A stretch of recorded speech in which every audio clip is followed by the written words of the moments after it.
In the heart of Vatican City, where centuries-old traditions mingled with modernity, Corporal Matteo Rossi stood tall in his vibrant, Renaissance-inspired uniform. The Swiss Guard, known for their striking attire and unwavering dedication to protecting the Pope, were rarely seen speaking publicly about their experiences.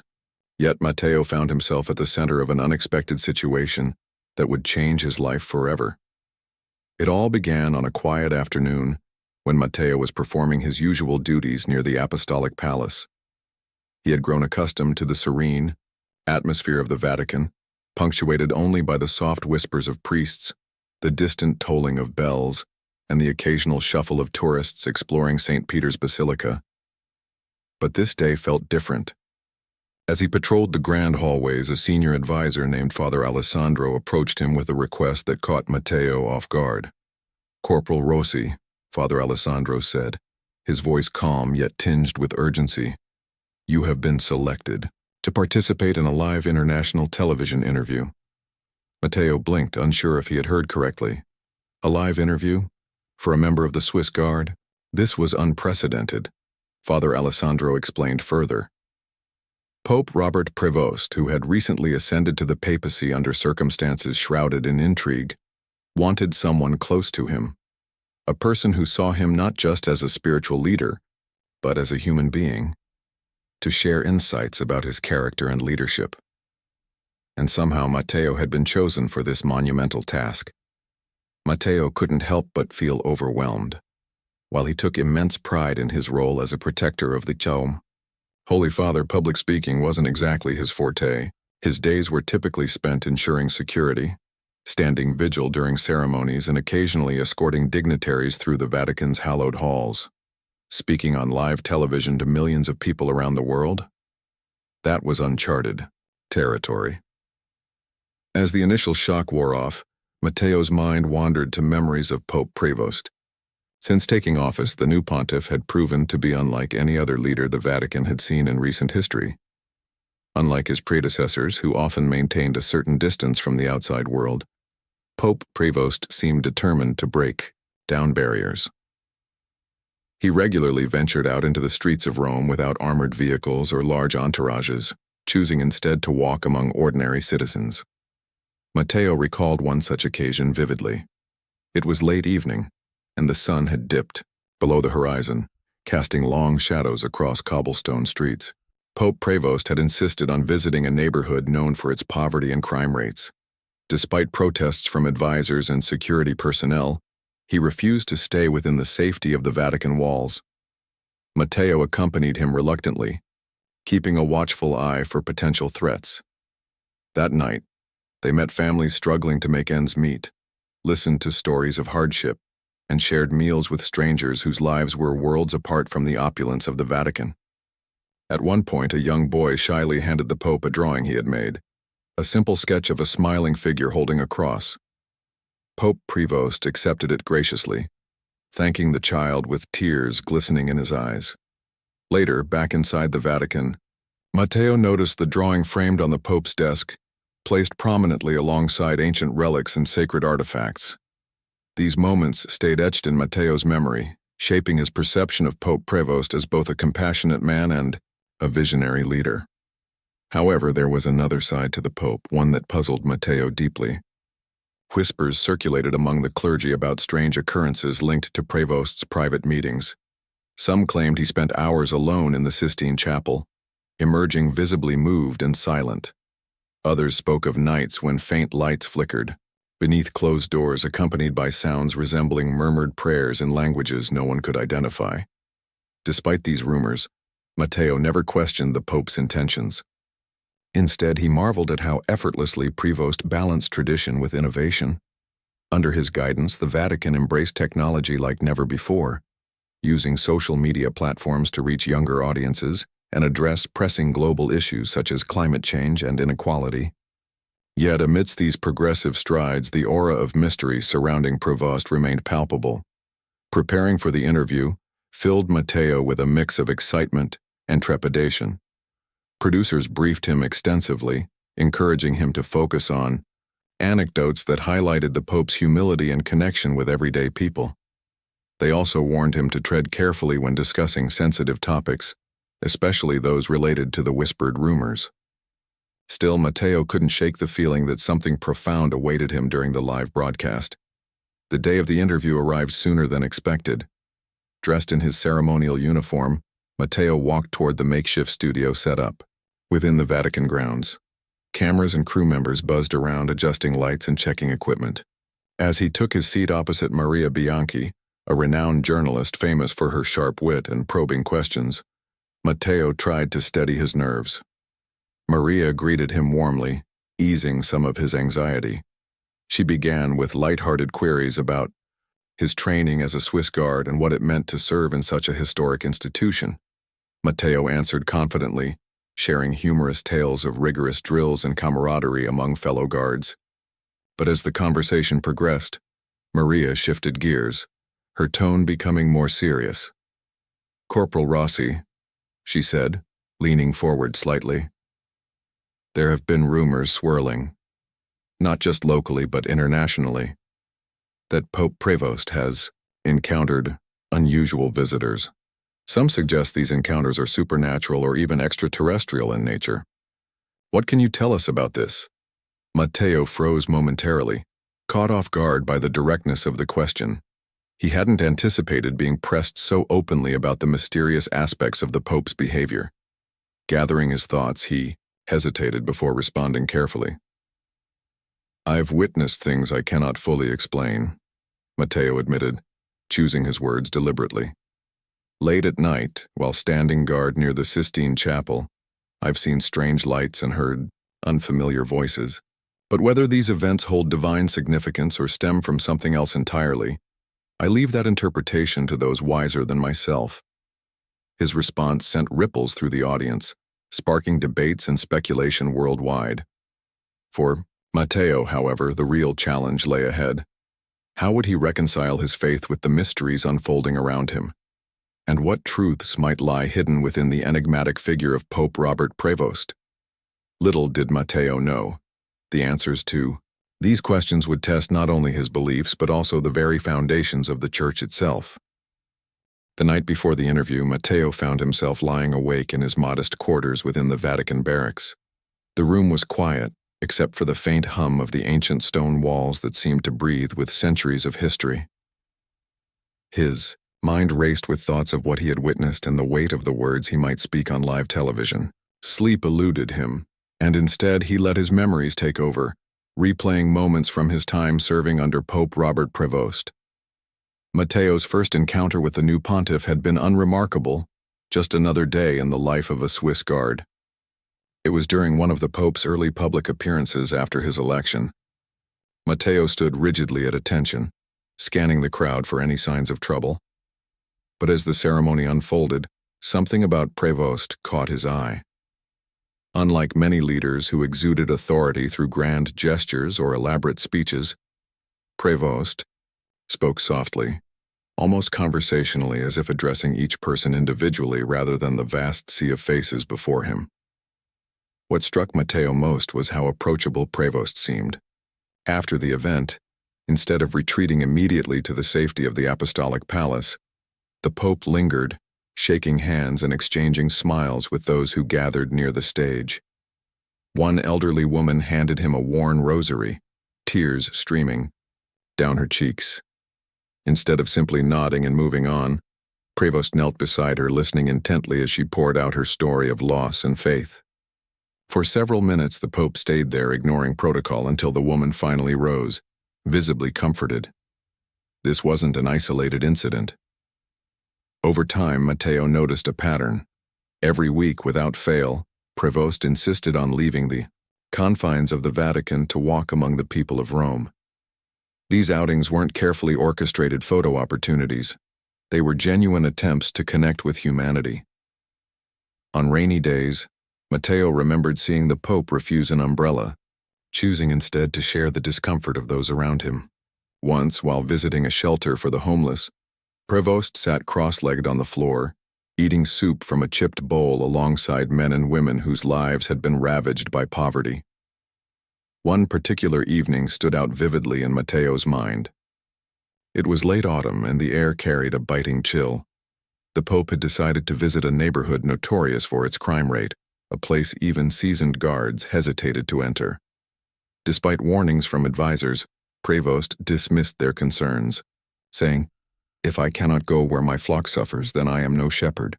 Matteo accompanied him, his hand resting instinctively on the hilt of his ceremonial sword, though he doubted it would offer much protection in such surroundings. That night, they met a homeless man named Giuseppe, who lived under a tattered blanket in a deserted alleyway. Giuseppe greeted them warily, clutching a small wooden cross he had carved himself. When Prevost extended his hand, Giuseppe hesitated but eventually shook it. To everyone's surprise, the Pope asked to see the cross, examining it closely before asking Giuseppe to tell its story. The man explained that he had made it during a particularly dark period in his life, carving it as a reminder of hope when all else seemed lost. Moved by the gesture, Prevost accepted the cross as a gift. Later, back in his private chambers, Matteo saw the Pope place the crude carving on his desk, right next to priceless relics gifted by world leaders. When Matteo remarked on the contrast, Prevost simply replied, "This is worth more than gold. A corporal. It carries the weight of a soul." These experiences left Matteo deeply reflective. He began to see the Pope not just as a spiritual leader, but as someone who truly embodied compassion and humility. Yet, despite these inspiring moments, there was always an undercurrent of mystery surrounding Prevost. Matteo couldn't ignore the whispers that circulated among the clergy, rumors of strange occurrences linked to the Pope's private meetings. Late at night, when the Vatican grew silent, Matteo often patrolled the corridors leading to the Sistine Chapel. More than once he had glimpsed flickering lights beneath the heavy wooden doors. Sometimes he heard murmurs, low rhythmic sounds that didn't sound like any language he recognized. Once unable to resist his curiosity, Matteo pressed his ear closer to the door. What he heard sent shivers down his spine. A voice, deep and resonant, speaking in tones that seemed to echo from another realm. The words were unintelligible, yet they carried an undeniable sense of reverence. When questioned later, Prevost offered only cryptic responses. "God speaks in many tongues," he said with a serene smile, leaving Matteo unsure whether the Pope was referring to divine inspiration or something far more enigmatic. As the hours ticked away toward dawn, Matteo realized that preparing for the interview meant confronting these contradictions head-on. How could he reconcile the Pope's evident humanity, the way he laughed, cried, and prayed with ordinary people, with the inexplicable phenomena tied to his presence? Was Prevost merely a man of profound faith, or was he privy to secrets beyond human comprehension? Matteo knew that millions of viewers would be watching the interview, eager for answers. Some hoped for reassurance that their faith remained steadfast in uncertain times. Others sought sensational revelations that might challenge everything. They thought they knew about religion and existence. Regardless of their motivations, Matteo understood that his words carried immense responsibility. He spent the remaining hours rehearsing possible responses, trying to strike a balance between honesty and discretion. Producers had advised him to focus on the Pope's acts of kindness and leadership qualities that inspired admiration without venturing into controversial territory. But Matteo couldn't shake the feeling that avoiding the truth entirely would betray the trust placed in him. By sunrise, exhaustion had settled over Matteo like a heavy cloak. Yet as he prepared to face the cameras, a sense of resolve began to replace his anxiety. Whatever happened during the interview, he vowed to remain true to his own experiences and beliefs. If the world wanted to understand Pope Robert Prevost, then perhaps the best thing Matteo could do was share the man he had come to know, not as a distant figurehead cloaked in holiness, but as someone who walked among the broken and sought to mend what was fractured. As he adjusted his uniform and stepped into the makeshift studio, Matteo reminded himself why he had joined the Swiss Guard in the first place: to serve, protect, and uphold the values of integrity and courage. Today, those values would guide him once again, even as he ventured into uncharted waters. The night before the live interview, Matteo found it nearly impossible to sleep. His mind raced with thoughts of what he would say, how the world might react, and whether he was ready to step into the spotlight. He sat on the edge of his bed, in the modest quarters reserved for members of the Swiss Guard, staring at the floor as if searching for answers written between the cracks. The weight of the responsibility pressed heavily on him, but it wasn't just the fear of public speaking that kept him awake. It was the secrets he carried. As he reflected on his time guarding Pope Robert Prevost, Matteo realized how much the man had challenged his understanding of leadership, faith, and even reality itself. From the moment Prevost became Pope, there was an undeniable air of mystery surrounding him. Yes, he was humble, compassionate, and deeply connected to the people. But there were also moments Matteo couldn't explain, that lingered, in his memory like shadows in a dimly lit room. One particular night stood out vividly. It was late, long after most of the Vatican staff had retired to their quarters. Matteo was assigned to patrol the western wing of the Apostolic Palace, where the Sistine Chapel was located. The chapel, with its breathtaking frescoes and centuries of history, always felt sacred, almost alive. That night, however, something felt different. As Matteo approached the heavy wooden doors, he noticed a faint glow seeping through the cracks. At first he thought it might be moonlight reflecting off the marble floors inside, but when he peered closer, he realized the light was moving, shifting colors like a kaleidoscope. His training kicked in immediately. Matteo tightened his grip on his halberd and pushed the door open slightly, careful not to make a sound. What he saw inside left him breathless. Pope Prevost stood alone in the center of the chapel, bathed in soft, otherworldly light.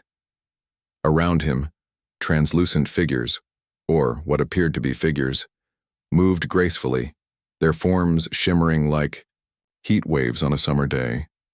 They didn't speak in any language Matteo recognized, yet he could hear whispers, melodic and haunting, filling the air. The Pope himself seemed entranced, his hands clasped together as though in prayer, his face serene despite the surreal scene unfolding around him. Matteo's heart pounded in his chest. He wanted to step forward, to call out, but his body refused to obey. Instead, he stood frozen, watching until the light faded and the whispers ceased. When everything returned to silence, the Pope turned toward the door, meeting Matteo's wide-eyed gaze. For a brief moment, Matteo feared he'd been caught spying, but the Pope simply smiled, a warm, knowing smile, and nodded as if to say, "It's all right." The next morning, Matteo mustered the courage to ask about what he had witnessed. He approached the Pope cautiously during breakfast, unsure of how to broach the subject. To his surprise, Prevost seemed to already know why he was there. "Ah, Corporal Rossi," the Pope said gently, setting down his cup of tea. "I assume you have questions." I don't know where to begin, Your Holiness," Matteo stammered, struggling to find the right words. "Last night, in the chapel, what I saw, what were those lights? Those voices?" Prevost chuckled softly, not unkindly. "God speaks in many tongues, my son," he replied cryptically, "and sometimes his messengers take forms we cannot easily comprehend." Matteo left the conversation feeling both reassured and unsettled. The Pope's answer was vague, leaving more questions than answers, but it also hinted at something profound. Perhaps some truths were meant to remain mysteries, known only to those chosen to witness them. Now, sitting in the studio awaiting the start of the interview, Matteo wrestled with whether or not to share this story. He knew it would captivate audiences worldwide, sparking debates and theories, ranging from divine intervention to extraterrestrial contact. But he also worried about crossing a line, revealing too much of what he didn't fully understand himself. Would people see him as a credible source, or would they dismiss him as someone caught up in superstition? When Maria Bianchi finally asked, the question everyone had been waiting for, "Is it true that Pope Prevost has received visitors unlike anything we've seen before?" Matteo took a deep breath. He decided to tread carefully, offering just enough detail to satisfy curiosity, without delving too deeply into the unknown. "I can tell you this," Matteo began, his voice steady despite the nerves bubbling beneath the surface. Pope Prevost is a man who listens, not just to the voices of the faithful but to something greater, something beyond our comprehension. There have been nights when I've seen things I cannot explain. Lights, sounds, movements, things that defy logic. But whether these are signs from God or evidence of something else entirely, I leave that interpretation to those wiser than me. Maria leaned forward, her expression a mix of fascination and skepticism. So you're saying you believe these events hold spiritual significance? Matteo hesitated, choosing his words carefully. I believe in miracles, he said finally, and I believe Pope Prevost is a man who walks closely with the divine. Whether that means he communicates with angels, aliens, or something else entirely, I cannot say. All I know is that he carries a sense of purpose, a mission that goes far beyond what we can see or measure. The audience erupted into murmurs, both online and in the studio. Some viewers clung to every word, interpreting Matteo's account as proof of divine intervention. Others dismissed it as fanciful storytelling, while conspiracy theorists seized on the opportunity to speculate about hidden agendas and government cover-ups. Social media lit up with hashtags like Messiah's Pope Prevost Mystery and Vatican Visitors, fueling endless debates. For Matteo, the aftermath of the interview was overwhelming. Reporters hounded him for follow-up statements, demanding more details about the mysterious occurrences he had described. Senior members of the Vatican hierarchy called emergency meetings, concerned about the potential fallout from his remarks. Even his fellow Swiss guards teased him good-naturedly, dubbing him the man who saw God. Yet amidst the chaos, Matteo felt a strange sense of peace. By sharing his story, he had opened a door, one that allowed others to explore the boundaries of faith, science, and human understanding. He didn't have all the answers, and maybe he never would. But he trusted that the truth, whatever it might be, would reveal itself in due time. As the days passed, Matteo continued his duties with renewed determination. Each time he stood guard outside the apostolic palace or accompanied the Pope on his walks through Rome, he couldn't help but wonder, what other secrets lay hidden within the walls of the Vatican? And what role was he meant to play in uncovering them? Though uncertainty lingered, one thing was clear. The world now looked at Pope Robert Prevost through a different lens. Whether as a messenger of God, a bridge between worlds, or simply a leader ahead of his time, Prevost had ignited a global conversation about the nature of belief and the infinite possibilities of existence. And Matteo Rossi, once an ordinary soldier in the Swiss Guard, had become an unlikely catalyst for change. In the days following the live interview, Matteo's life changed in ways he could never have anticipated. The world seemed to divide itself into two camps: those who believed every word he said and saw Pope Robert Prevost as a divine figure, touched by forces beyond human understanding, and those who dismissed his account as exaggerated storytelling or outright fabrication. For Matteo, however, the real challenge wasn't external, it was internal. His faith, once a steadfast anchor in his life, now felt like a ship caught in a storm tossed between doubt and wonder. The Vatican, too, was thrown into turmoil. Senior cardinals held closed-door meetings, their voices low but urgent as they debated how to address the growing public fascination with Matteo's revelations.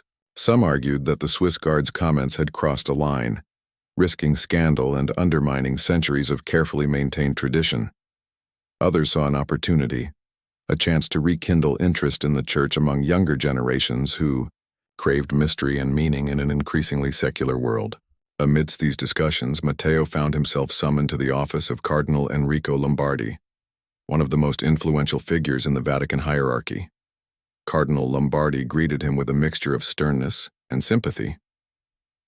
"Corporal Rossi," he began, his tone measured, "your words have stirred quite the tempest. While we appreciate your loyalty to the Holy Father, we must consider the implications of what you've shared." Matteo nodded, bracing himself for criticism.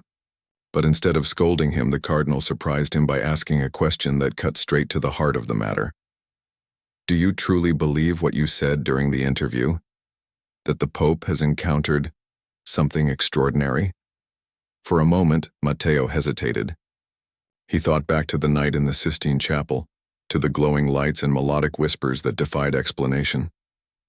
He remembered the look on Pope Prevost's face, calm, reverent, almost otherworldly. And yet he also recalled the countless hours he'd spent guarding ordinary ceremonies, watching the Pope interact with people in ways that were deeply human and relatable. Was it possible to reconcile these two sides of the man?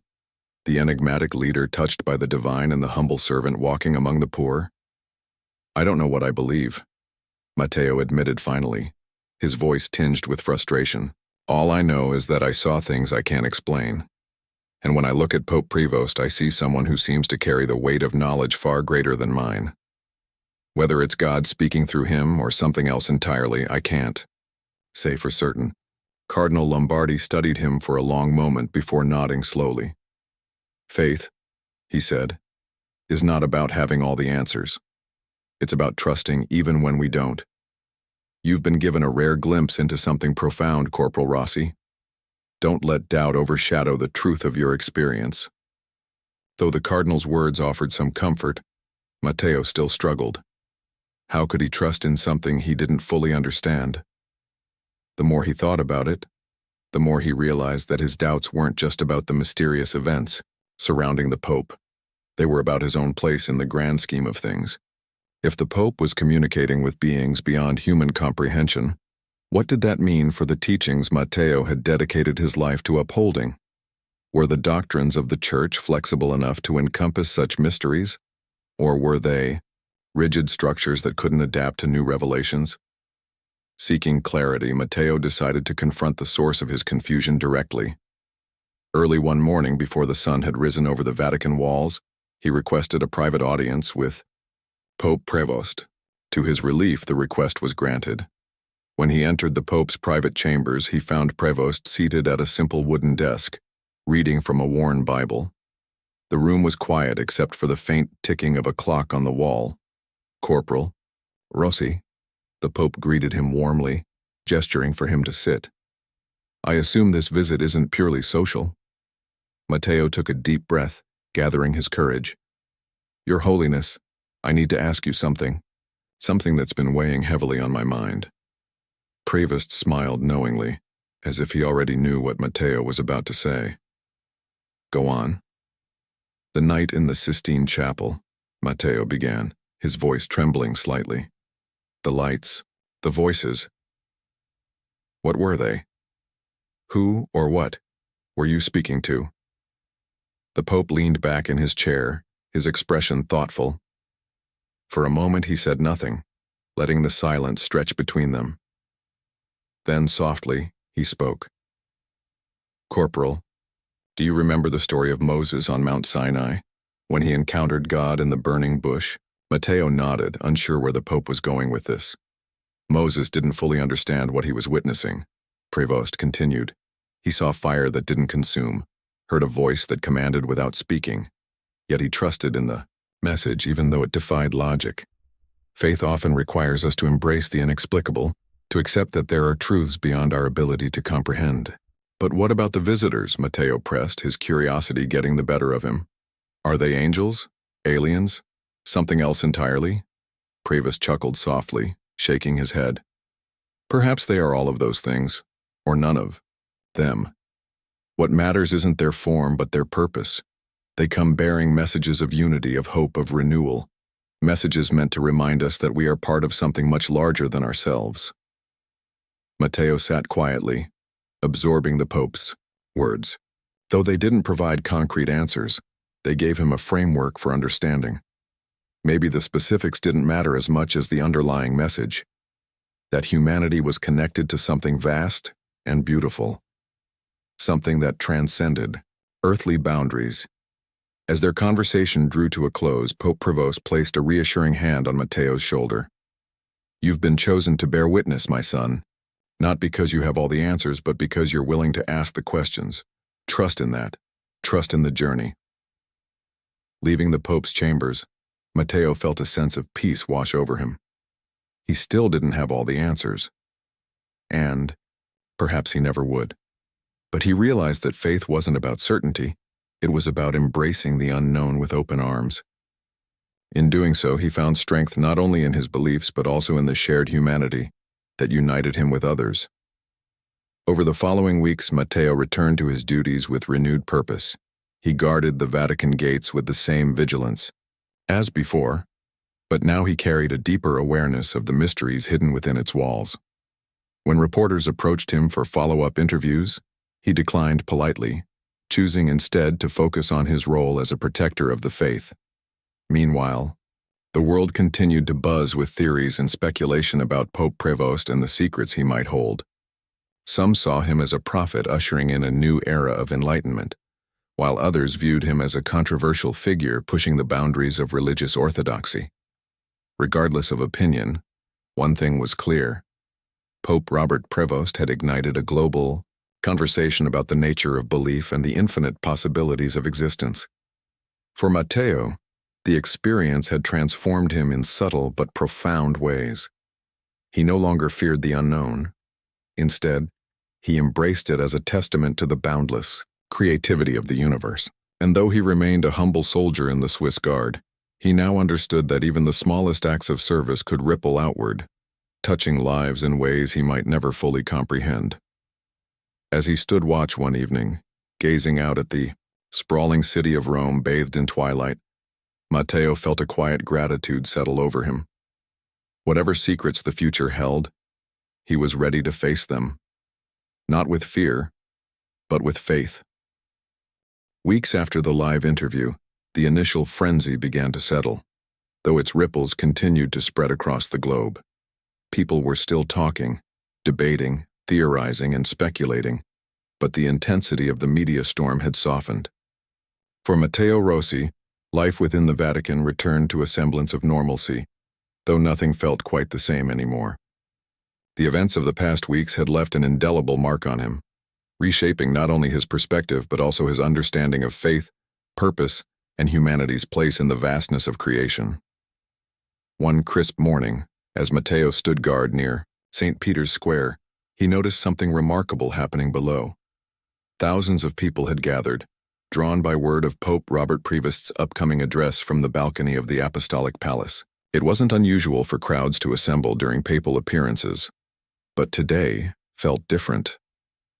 There was an electric energy in the air, a sense of anticipation that seemed to transcend religion or nationality.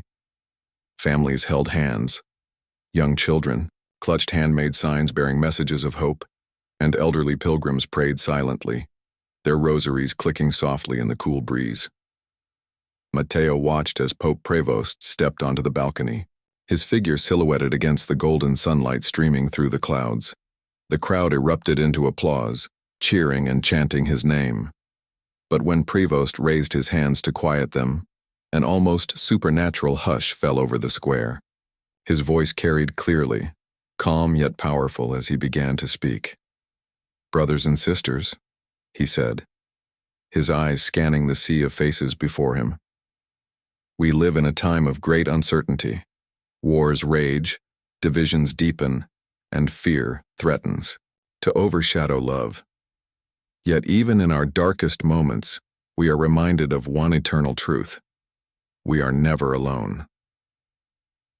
The words resonated deeply with Matteo, who couldn't help but think back to the mysterious events he had witnessed, the glowing lights, the ethereal whispers, the sense of being part of something far greater than himself. He wondered if others in the crowd felt it too, this unspoken connection to something infinite and unknowable. Prevost went on to deliver a message of unity, urging humanity to embrace compassion, protect the environment, and seek common ground. Despite differences, he spoke of reaching beyond earthly boundaries, not just geographically but spiritually, and building bridges between cultures, faiths, and even worlds. Though he didn't directly reference the rumors about extraterrestrial visitors or divine messengers, his words hinted at a broader vision of existence, one that transcended traditional notions of God and creation. As the speech concluded, the crowd erupted once more, this time with tears, laughter, and heartfelt embraces. Many lingered long after the Pope had retreated indoors, unwilling to leave the sacred space where they had experienced such profound emotion. Watching from above, Matteo felt a surge of pride, not just for the man he served, but for the humanity he witnessed unfolding below. In the days that followed, the impact of Prevost's address became evident.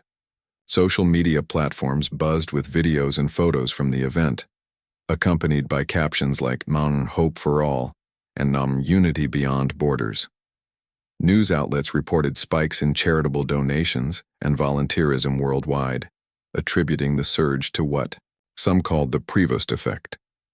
Even skeptics admitted that while they remained unconvinced about the supernatural elements surrounding the Pope, his call for global solidarity struck a chord that resonated universally.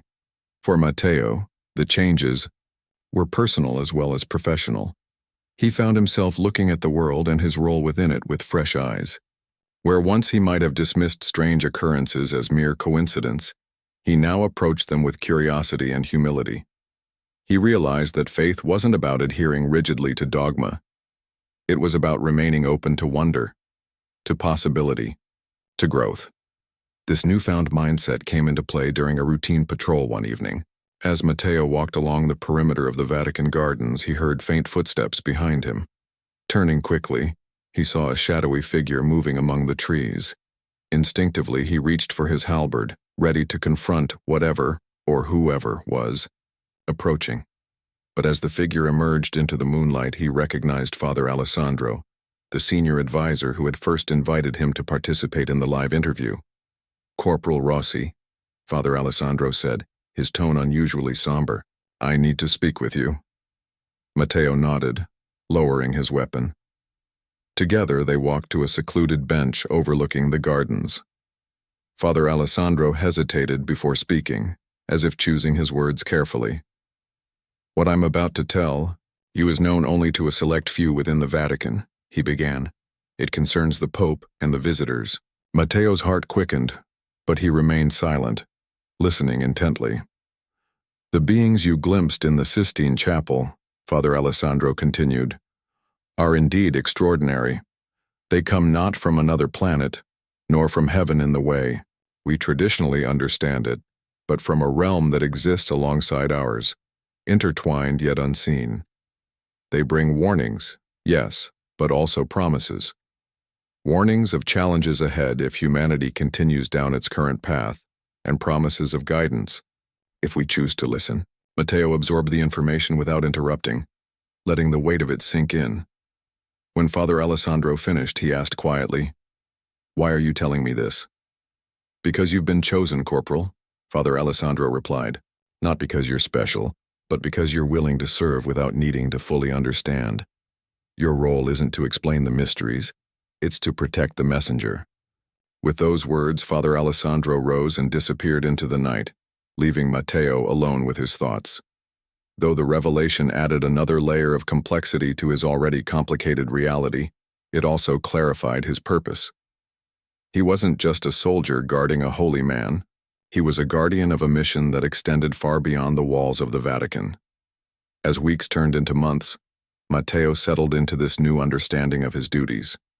He continued to stand watch, to escort dignitaries, and to ensure the safety of the Pope and the Vatican staff. But now, every action felt imbued with deeper meaning. Whether he was patrolling the corridors of the Apostolic Palace or standing vigil during midnight Mass, he carried with him the knowledge that he was part of something extraordinary. Pope Prevost, meanwhile, continued to lead with grace and wisdom. Under his guidance, the Vatican embraced modernity while staying true to its roots. Initiatives focused on environmental conservation gained momentum.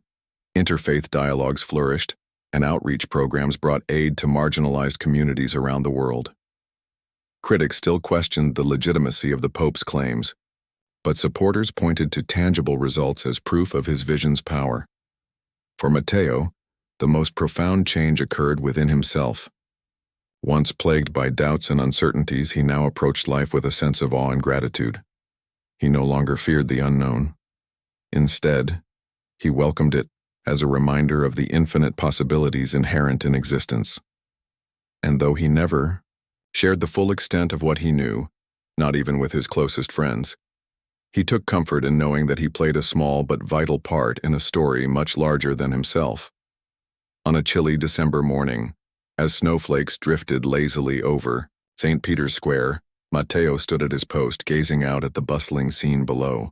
Tourists snapped photos, priests hurried to morning prayers, and children laughed as they chased pigeons across the cobblestones. In that moment, Matteo felt an overwhelming sense of peace.